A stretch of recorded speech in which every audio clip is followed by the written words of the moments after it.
wawazifumu ndifuna muone kusiyana kwa zipolowezi mmene akumatchira uku ndi ku tawuni ku Durban kumeneku mmene akumatchira nde uku ndi ku Pretoria Tembisa umu ndi mmene akumatchira.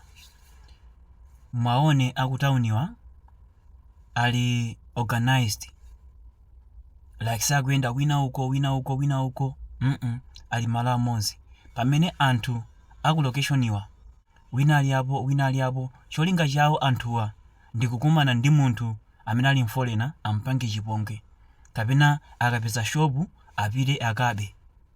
Zilibe msogoleri zaku location izi, pamene zaku town izi zili ndi msogoleri.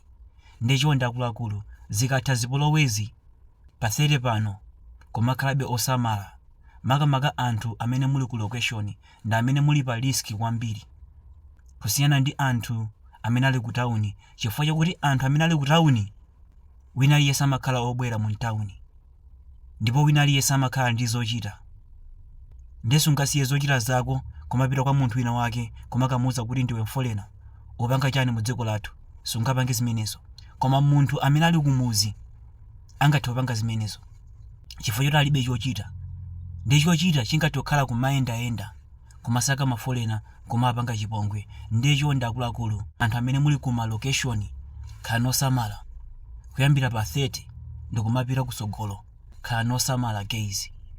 Nange fe wafechika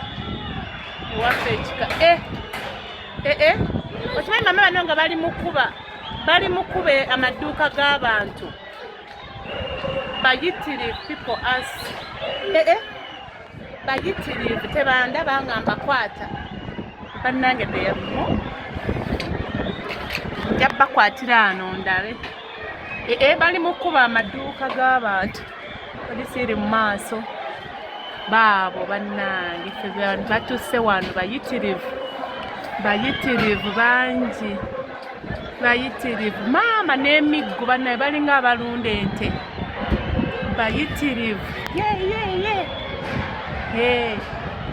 bannange bayitirivu.